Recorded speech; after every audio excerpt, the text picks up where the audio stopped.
லூக்கா சுவிசேஷத்தின் புத்தகம் 1ஆம் அதிகாரம் 30வது வசனம் சேர்ந்து படிக்கலாமா? தேவதூதன் அவளை நோக்கி, மரியாளே, பயப்படாதே, நீ தேவனிடத்தில் கிருபை பெற்றாய். இந்த மாதம் தேவன் சொல்கிற வார்த்தை, நீ பயப்படாதே, நீ தேவனிடத்தில் நீ கிருபையை நீ பெற்றாய். Do not fear, for you have found favor with God. இந்த வார்த்தை அன்றைய தினம் ஆண்டவர் மரியாளுக்கு சொல்லியிருக்கலாம். ஆனால் இன்று அந்த வார்த்தை இங்கே வந்திருக்கிற ஒவ்வொருவருக்கும், இதை கேட்கிற ஒவ்வொருவருக்கும் சொல்லுகிறேன். கர்த்தரிடத்தில் இந்த மாதத்தில் நீ கிருபையை நீ பெறுவாய். இந்த மாதத்தில் நீ கிருபையை பெறுவாய். இந்த மாதம் மிக ஒரு முக்கியமான மாதம். ஏன்னா இந்த வருஷத்தினுடைய சொல்லுங்க கடைசி மாதம். 11 மாதங்கள் நீங்கள் செய்தீர்கள், நீங்கள் நடந்தீர்கள், நீங்கள் ஓடினீர்கள். ஆனால் இந்த கடைசி மாதம், இந்த மாதத்தை நடத்துறதுக்குன்னே ஒரு விசேஷித்த காரியம் இருக்கிறது. 11 மாதம் நீங்கள் நடத்துனீங்க, ஓடினீங்க, 11 மாதம் நீங்கள் காரியங்கள் செஞ்சீங்க, அதெல்லாம் இருக்குது. ஆனால் கடைசி, ஒரு முறை சொல்லுங்கள், இந்த கடைசி மாதத்துக்குன்னு தேவன் ஒரு காரியத்தை வச்சிருக்கிறார். கிருபைனா என்னன்னா எல்லாருக்குமே தெரியும். கிருபைனா என்னது? தேவன் கொடுக்குற, சொல்லுங்க, தேவன் திராணி இல்லாத ஒரு மனுஷனுக்கு கர்த்தர் கொடுக்குற ஒரு ஈவு தான் என்னது? கிருபை. அதே வார்த்தை சொல்லுகிறது, உன் பலவீனத்திலே என் பலன் பூரணமாய் விளங்கும்னு சொல்லி, என் கிருபை உனக்கு போதும். அப்போ கிருபைக்கு இன்னொரு அர்த்தம் உண்டு. என்னென்னா, ஒரு உன்னதமானவருடைய பலன் நமக்கு தேவை. இந்த 12வது மாதத்தில் நீ கர்த்தரிடத்திலிருந்து ஒரு மிகவும் முக்கியமான ஒரு பலமான காரியத்தை நகற்றக்கூடிய ஒரு பலம், ஒரு பலன் கர்த்தரிடத்திலிருந்து நமக்கு வர வேண்டும். இன்னொரு முறை சொல்லுங்கள், கடைசி மாதம். சொல்லுங்கள் பார்க்கலாம். இந்த கடைசி மாதத்துக்குன்னே ஒரு ஒரு ஒரு ஒரு பெரிய பலன் இருக்குது. பைபிளில் ஒரு வசனம் இருக்குது. கடந்த நாட்கள் நான் படித்தேன். 16ஆம் அதிகாரம், நியாயாதிபதிகளின் 16ஆம் அதிகாரம் 28வது வசனம். 16ஆம் அதிகாரம் 28வது வசனம். எல்லோரும் சேர்ந்து படிக்கலாமா? நியாயாதிபதிகள் 16ஆம் அதிகாரம் 28வது வசனம். அப்பொழுது சிம்சோன் கர்த்தரை நோக்கி கூப்பிட்டு, கர்த்தராகிய ஆண்டவரே, நான் என் 2 கண்களுக்காக ஒரு தீர்வாய் பெலிஸ்தியர்கள் கைகளிலே பழி வாங்கும்படி இந்த ஒரு விசை மாத்திரம் என்னை நினைத்தருளும், தேவனே பலப்படுத்தும் என்று சொன்னான். சொல்லுங்க, தேவனே என்னை என்ன பண்ணுங்க? இன்னொரு முறை, தேவனே என்னை எப்போ தெரியுமா சொன்னாப்புல? கடைசி தருவாயில். இதுவரைக்கும் செய்த கிரியைகள், இதுவரைக்கும் செய்த காரியங்கள் எல்லாம் பெரிது சிம்சோன் வாழ்க்கையில். ஆனால் கடைசியாக இருந்த நேரம் அது. அப்போ சொல்லுகிற வார்த்தை, எவ்வளவோ காரியம் கத்த நீங்கள் செஞ்சுருக்கிறீங்க, ஆனால் அந்த கடைசி நேரத்துக்குன்னு எனக்கு ஒரு பலன் தேவை. தேவனே என்னை பலப்படுத்தும், தேவனே எனக்கு ஒரு புதிய கிருபையை கொடுங்க, தேவனே எனக்கு ஒரு பெரிய காரியத்தை கத்த நீ செய்வீராக. ஒரு 3 காரியம். இந்த மரியாள், வேதம் சொல்லப்படுது, இந்த மரியாளுக்கு கர்த்தர் சொல்லுகிறார், நீ பயப்படாதே, நீ கிருபை தேவனிடத்தில் எதை பெற்றாய்? இன்னொரு முறை சொல்லுங்க, எதை பெற்றாய்? கிருபை பெற்றாய். ஏன் இந்த மரியாளுக்கு மாத்திரம் கர்த்தர் கிருபை பெற்றாய்ன்னு சொன்னார்? எத்தனையோ பேர் இருந்தாங்க அந்த நாட்களில். ஏன் மரியாளுக்கு மாத்திரம் கிருபை பெற்றாள்? ஏன் உங்களுக்கு மாத்திரம் கர்த்தர் இந்த பெரிதான கிருபை, இந்த உன்னத கிருபை, இந்த கடைசி மாதத்தில் உன்னை ஏன் கர்த்தர் விசேஷமாய் பார்த்து உனக்கு ஒரு விசேஷித்த பலனை கொடுத்து ஒரு நிலைமையிலிருந்து அடுத்த நிலைமைக்கு ஏன் உன்னை கொண்டு போகணும் தெரியுமா? அதற்கு கர்த்தர் நம்மிடத்தில் பார்க்கிற தகுதி என்ன தெரியுமா? 1ஆம் அதிகாரம், அதே லூக்காவின் புத்தகம் 1ஆம் அதிகாரம் 28வது வசனம். அவள் இருந்த வீட்டில் தேவ தூதன் பிரவேசித்து சொன்ன வார்த்தை என்னது? கிருபை பெற்றவளே நீ வாழ்க. அடுத்த வார்த்தை, கர்த்தர் உன்னுடனே இருக்கிறார். முதலாவது, ஏன் இந்த மரியாள் கிருபை பெற்றாள்னா அவளோட யார் இருந்தா? சொல்லுங்க பார்க்கலாம். ஏன் என்னை மிகவும் வியக்க வைத்த ஒரு வார்த்தை உண்டு. என்ன வார்த்தைன்னா, கர்த்தர் உன்னோட இருக்கிறாருன்னு யார்கிட்ட சொல்றாரு? மரியாதை சொல்லும் பொழுது 400 ஆண்டுகள் ஒரு தீர்க்கதரிசியும் இல்லை, ஒரு தீர்க்கதரிசின வார்த்தையும் இல்லை. 400 ஆண்டுகள் இருண்ட காலம், தேவ சத்தமே இல்லை, தேவனுடைய கிரியே இல்லை. அந்த கிரியை இல்லாத நாட்களிலும், எல்லாம் இருண்ட நேரத்திலும், கடினமான நேரத்திலும் ஒரே ஒரு பெண்மணி, வேதம் சொல்லுகிறது, கர்த்தர் அவளோடே இருந்தார். இந்த 11வது மாதத்தில் 12வது மாதத்தில் வந்திருக்கிறீங்க. இதை 11 மாதம் உங்களுக்கு சில காரியங்கள் நடைபெறலை. மனதில் சில கவலைகள் இருக்குது, வேதனைகளும் இருக்கலாம். இது கர்த்தர் நடத்தலை, இது எனக்கு செய்யலை. ஆனால் இதே ஸ்திரீ தான், இதே மரியாள் தான். மரியாளுக்கும் இருண்ட காலம்தான்.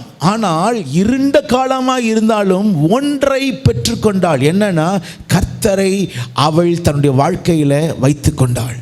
இந்த 12வது மாதத்தினுடைய முதல் நாளில் சொல்கிறேன், 11 மாதங்கள் இருண்ட காலமாக இருந்தாலும் இப்பொழுது உன் ஆண்டவரை உன் பட்சத்தில் நீ வைத்துக்கொள். நேற்று தினத்தில் படித்தல, இந்த சங்கீதம் 146 படித்தேன்ல, பிரபுக்களை என்ன பண்ணாத, நம்பாதே, ரட்சிக்க திராணி உள்ளவனை நீ நம்பிராத, யாக்கோபின் தேவனை தன் துணையாக கொண்டு அவரையே நம்பி இருக்கிற மனுஷன், வேதம் சொல்லுகிறது, அவன் யாரு? அவன் பாக்கியவான். அவன் பாக்கியவான். இப்ப யாரை துணையாக வைத்துக்கணும் சொல்லுங்க? கர்த்தரை துணையாய் வைத்துக் கொள்ளணும். இந்த பெண்மணி ஒரு வாலிப சகோதரி, ஒரு ஸ்திரீ, ஒரு திருமணமாகாமல் இனி வாழ்க்கையின் காரியங்கள் எப்படி இருக்குன்னு இருக்கிற பெண்ணுக்கு வேதம் சொல்லுகிறது, கர்த்தர் அவளோடு இருந்தார். இந்த 12வது மாதத்தில் உன்னுடைய இல்லாமை சூழ்நிலையிலும், உன்னுடைய வாழ்க்கையின் காரியங்கள் இருள் நிறைந்த நேரத்திலும் கர்த்தரை உன் பட்சத்தில் வைத்துக்கொள். பைபிளில் என்ன போன வாரம் படித்தப்போ என்னை ரொம்பவும் தொட்ட காரியம், பவுல் எத்தனை ஊழியங்கள் செய்கிறார். செய்யும் பொழுது 18ஆம் அதிகாரத்தில் அப்போஸ்தலர் நடவடிக்கைகளில் போட்டிருக்கோம். ஒரு நாள் ஆண்டவர் பவுலுக்கு சொல்லுகிறார், பவுலே நீ பயப்படாதே, நீ மௌனமாக இருக்காதே, நான் உன்னோட இருக்கிறேன். ஒருவனும் இந்த பட்டணத்தில் உன் மேலே என்ன பண்ண முடியாது, கை போட முடியாதுன்னு கொரிந்து சபையில் அவர் இருக்கிறார். அப்போ சொல்லுகிறார், ஏன் ஆண்டவர் அப்படி சொன்னார், ஏன் அந்த நேரம் சொன்னார் அப்படின்னு பார்க்கும்பொழுது தான் 16வது அதிகாரத்தில் ஆண்டவர் சொல்லுவார், மக்கதோனியாவுக்கு நீ வான்னு ஒரு தரிசனம் கிடைக்கும். மக்கதோனியாவுக்கு போயிடுவார். போனப்போ 5 ஊருக்கு போவார், 5 ஊர். முதலாவது அவர் போகிற ஊர் பிலிப்புங்கிற ஊருக்கு போகும் பொழுது பைபிளில் எல்லாருக்கும் தெரியும், அவரை அடித்து நொறுக்கி ராத்திரியில் அவரையும் பவுலையும் சீலாவும் என்ன பண்ணாங்க, சிறைச்சாலையில் அடித்து போட்டாங்க. சிறைச்சாலையில் அடித்து போட்டாங்க. எந்த ஊரில்? பிலிப்பு. அடுத்தது தெசலோனிக்கா ஊருக்கு போவார். தெசலோனிக்கா ஊரில் போகும்போது ராத்திரி பெரிய பிரச்சனை, ஊரே இவர் இருந்த வீட்டுக்கு வந்துடுச்சு. அப்போ என்ன பண்ணுவாங்க, அந்த ராத்திரியோட ராத்திரியாக அந்த ஊர் மதிலில் தான் அவங்க வீடு இருக்கும். அந்த மதிலில் அவர் கீழே இறங்கி ராத்திரியோட ராத்திரியாக அவர் ஓடி அங்கேருந்து தப்பிச்சு விட்டுருவார். தெசலோனிக்கா போயிட்டு அதுக்கப்புறம் அடுத்தது பெரேயாவுக்கு வந்துடுவார். 3வது ஊர் பெரேயாவுக்கு வந்த உடனே அங்கே ஊழி செஞ்சுட்டு இருக்கிற நேரம் இந்த தெசலோனிக்காவில் இருக்கிற ஆட்கள்லாம் இங்கே வந்துடுவானுங்க. வந்துட்டு போன நம்ம ஊர் இந்த ஆள் தானே வந்து என்ன பண்ணார், கலக்கிட்டு போனார், இது பயங்கரமாக பிரச்சனை பண்ணாருன்னு சொல்லி பெரேயா பட்டணத்துக்கு வந்தப்போ தப்பிக்கிறதுக்கு வழி இல்லை. அப்போ ஒரு படகை பிடிச்சி கடலில் ராத்திரியோட ராத்திரியாக பவுல் என்ன பண்ணுவாங்க, அங்கேருந்து தப்பிச்சு அனுப்புவாங்க. அடுத்தது எத்தேனியா பட்டணத்துக்கு வருவார். ஏத்தேன்ஸ் அங்கே வர்ற நேரம், அங்கே பார்க்குற நேரம் பெரிய கோயில் இருக்குது, பெரிய காரியம் இருக்குது. அங்கே போய் இவர் பிரசங்கம் பண்ண போகிறாரு. அங்கே இருக்கிற பட்டணத்தாரே இவருக்கு எதிராக வந்து நிற்கிறார்கள். எல்லா ஊர்லேயும் போகும்போது அடியும் உதையும் வேதனையும். இப்போ அடுத்த ஊருக்கு வந்திருக்கிற எந்த ஊருன்னா கொரிந்து. மனது கஷ்டம். என்ன ஆண்டவர், ஒவ்வொரு ஊருக்காக போகிறேன், என்னது அடியும் உதையும் வேதனையுமா இருக்கப்பா. அப்போ தான் கொரிந்து சபையில் சொல்கிறாரு, பவுலே நீ கவலைப்படாத, நீ பயப்படாத. இது வரைக்கும் உன்னை அடித்தாங்க உதைச்சாங்க, ஆனாலும் பரவாயில்ல, நீ இப்போ மௌனமாக இராதே, நான் உன்னோட இருக்கிறேன். எந்த ஊரில் சொல்கிறாரு தெரியுமா? கொரிந்து சபையில் தான் சொல்கிறார். மற்ற 5 ஊரில் இருக்கும் பொழுது அந்த வார்த்தையே வரல. எந்த வார்த்தை வரல? நான் உன்னோட இருக்கிறேன்னு பிலிப்புல வரல, இதெல்லாம் வரல. கொரிந்தில் மட்டும்தான் சொல்லுகிறார். சில வேளையில் ஆண்டவர் நம்மை இருளான நேரத்தில் விடுற மாதிரி இருக்கும். ஆனால் மறந்துடாதீங்க, நீ கர்த்தரை அவர் பட்சத்தில் கொண்டாள், ஒருவனை உன் மேலே கை போடுவது இல்லை. ஒரு ஆமென் சொல்லுங்க பார்க்கலாம். இந்த மரியாளுடைய வாழ்க்கையில் இருக்கிற ஒரு பெரிய பாக்கியம், முதலாவது யாரோட இருந்தா? சத்தமாக சொல்லுங்க பார்க்கலாம். இன்னைக்கு காலையில் இந்த 12வது மாதத்தில் திரும்ப நான் சொல்கிறேன், நீ யாரை நம்பி நீ இந்த மாதத்தை ஆரம்பிக்கிற?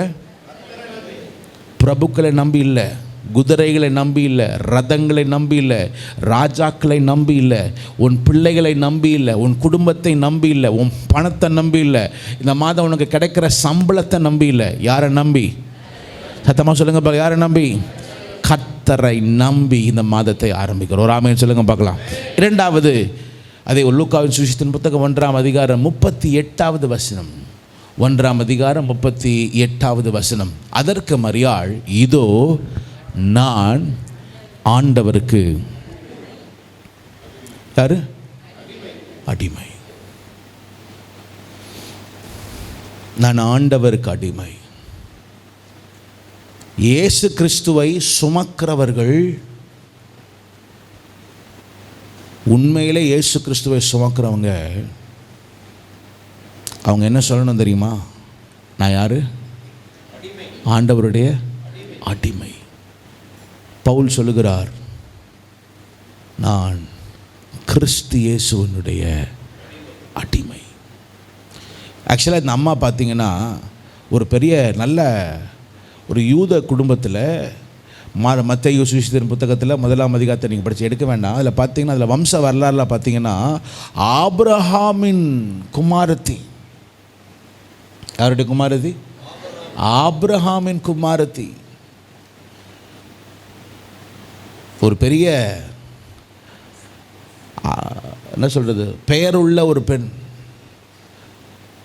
எங்கள் அப்பா யாருன்னா ஆபிரகாம். சைடில் இல்லை, ஸ்ட்ரைட்டாக போகுது. எங்கள் அப்பா யார் தெரியுமா? ஆபிரகாம் என்று. ஆபிரகாம் வம்சத்தில் வந்த ஒரு ஸ்திரீ, ஒரு பெரிய ஒரு கனம் பொருந்திய ஒரு குடும்பத்தை உடைய ஒரு ஸ்திரீ. ஆனால் அவள் சொல்லுகிற வார்த்தை என்னது? நான் ஒரு, சொல்லுங்களேன், நான் ஒரு அடிமை. ஐ ஆம் a servant of God. நான் ஒரு அடிமை. நல்லா புரிஞ்சுக்குங்க. நீங்கள் கர்த்தரை தாழ்த்தினா மாத்திரம்தான் இந்த மாதத்தில் கர்த்தர் உனக்கு ஒரு பெரிய பலனை கொடுப்பார். கர்த்தரை நீ ஆண்டவர் சமூகத்தை தாழ்த்தினா மட்டும்தான். அதே 1ஆம் அதிகாரம் 48 படிங்க. அதே 1:48, அதே 1ஆம் அதிகாரம் 48. அதில் அவள் சொல்லுவாள், அவர் தம்முடைய அடிமையின் அப்போ யோசிச்சு பாருங்க, ஒரு அடிமையாக இருக்கிற மனுஷன் தனக்கு என்ன இருக்கணும்? தாழ்மை இருக்கணும். தாழ்மை உள்ளவனுக்கு கர்த்தர் கிருபை அளிக்கிறார். கிருபை அளிக்கிறார். தாழ்மைனா என்னது? போய் காலை கட்டிட்டு அப்படியே கீழே உட்காந்துருக்காத தாழ்மை இல்லை. உன் மனசில், உன் வாழ்க்கையில், உன் வார்த்தையில் என்ன ஆனாலும் சரி ஒரு தாழ்மை. திட்டினாலுமே சரி, என்னது? ஒரு தாழ்மை. உனக்கு எதிராக சில காரியங்கள் வந்தாலும் சரி, பரவாயில்லையா? தாழ்மை. வேதம் சொல்லுகிறது, அவர் மரண பரியந்தம் தன்னை தாழ்த்தினார். சில நேரங்கள் நம்முடைய வாழ்க்கையில் சில சூழ்நிலைகள் வரும் பொழுது நம்முடைய தாழ்மை மறைஞ்சிரும், நம்முடைய பெருமை வந்துடும் மேலே. நான் யார் தெரியுமில்ல, நான் அப்படி தான், நான் அப்படி தெரியுமா. ஒரு நாளும் பெருமை பாராட்டி கொள்ளாதே. அவர் கரத்தில் நீ அடங்கிரு. அவர் கரத்தில் அடங்கியிருந்தால் ஏற்ற நேரத்தில் உயர்த்த வல்லவராக இருக்கிறார். மூன்றாவது அதே வசனம் 1ஆம் அதிகாரம், லூக்கா 1ஆம் அதிகாரம் 38வது வசனத்தை மீண்டும் படிக்கலாமா? அதே லூக்கா 1:38. இதோ நான் அவருடைய அடிமை. அடுத்த வார்த்தை போடுங்க பார்க்கலாம். உம்முடைய வார்த்தையின்படி எனக்கு ஆக கடவது. மூன்றாவது ஏன் கர்த்தரிடத்தில் கிருபை பெற்றார் தெரியுமா? ஒரு காரியத்தை தன் வாழ்க்கையில் வைத்துக் கொண்டாள். என்னது? அவருடைய வார்த்தை என் வாழ்க்கையில் ஆக கடவுது. சொல்லுங்க பார்க்கலாம், யார் வார்த்தை? சத்தமா சொல்லுங்க பார்க்கலாம். இன்னைக்கு காலையில் சொல்லுகிறேன், கர்த்தருடைய வார்த்தை உங்களுக்கு ஆக கடவுது. உங்கள் அப்பா அம்மா ஒருவேளை உனக்கு எதிர்த்தா பேசியிருக்கலாம், உன் புருஷன் பேசியிருக்கலாம், மனைவி பேசியிருக்கலாம், பாஸ்டர் பேசியிருக்கலாம், அபிஷேகம் பெற்றவங்க ஒருவேளை ஏதோ மனம் கசந்து சில வார்த்தைகளை விட்டுருக்கலாம். இன்னைக்கு சொல்லுகிறேன், அதை எல்லாத்தையும் கர்த்தர் உடைத்து போட்டு அவர் வார்த்தை மாத்திரம் உனக்கு ஆக கர்த்தர் செய்வாராக. இந்த நாட்கள் நானே சில நேரத்தில் யோசிப்பேன், ஆண்டவரே என் மனசில் எந்த கசப்பும் வேண்டாம்ப்பா, எந்த கடினமான காரியங்களும் வேண்டாம்ப்பா, நான் மனதார நான் நேசிக்கிறேன், மனதார. ஏன் தெரியுமா? அவர் வார்த்தை எனக்கு ஆக கடவுது. சில வேளை நம்முடைய சில நேரங்களில் சில நபர்களுடைய வார்த்தை நமக்கு மேலே நின்று அது நிறுத்திடும். சில நேரங்கள் அடிக்கடி நான் சொல்லுவேன், உங்கள் அப்பா அம்மாவை என்ன பண்ணு, கனப்படுத்து. உங்கள் அப்பா சொல்கிற ஒரு சாபம், உங்கள் அம்மா சொல்கிற ஒரு சாபம், அது மேலே உன் தலை மேலே நின்றுச்சுன்னா வர்ற ஆசீர்வாதம் நின்றும். சாபத்துக்கு நீயே உன் வாயின் வார்த்தைகளும் உன் வாழ்க்கையின் காரியங்களையும் நீ செய்கிற என்ன சொல் அசுத்தமான செயல்களும் அதே உன் வாழ்க்கையில் அது தடையாக வந்துட போகுது. நம்முடைய வாழ்க்கையில் சில நேரங்கள் நாம் செய்த கிரியைகளே நமக்கு மேலே இன்னும் தடையாக இருக்குது. ஆனால் இன்னைக்கு காலையில் சொல்லுகிறேன், அந்த காரியங்கள் உனக்கு நடக்கிறதில்ல, கர்த்தருடைய வார்த்தை உனக்கு ஆக கடவுது. கர்த்தருடைய வார்த்தை உனக்காக கடவுது. ஒரு காரியம் நம்ம வாழ்க்கையில் எப்பவுமே இருக்கும். ஏன் தெரியுமா? அதிகாலையில் நானே வந்திருக்கேன். உங்கள் சர்வீஸ் ஆரம்பிக்கிறதுக்கு முன்னாடி ஏன் தேவ சமூகத்தை உட்காந்துருந்தேன் தெரியுமா? எனக்கு கர்த்தாவே ஒரு வார்த்தையை கொடுங்க. எந்த மாதத்துக்கு?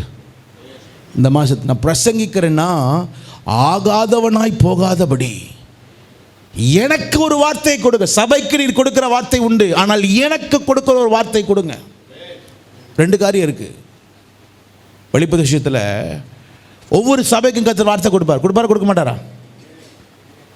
கொடுக்க மாட்டாரா? 12 எல்லா 7 சபைக்கும் வார்த்தை வரும். ஆனால்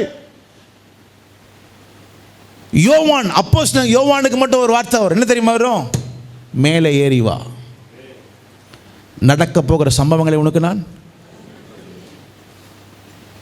அது 7 சபைக்கு இல்லை, அது யாருக்கு? ஒரே ஒரு ஆளுக்கு. இப்போ நான் இப்போ பேசுகிற வார்த்தை சபைக்கு உங்களுக்கு நான் பேசுகிறேன். நீங்கள் போய் வீட்டில் உட்கார்ந்து, ஆண்டவரே இந்த நாளில் இந்த மாதத்திற்கு எனக்கு என்று கர்த்தர் என்று சொல்லுகிறீர். இது என்னால் அல்ல, இது யாரால் வரும்? ஆண்டவர் கொடுப்பார்.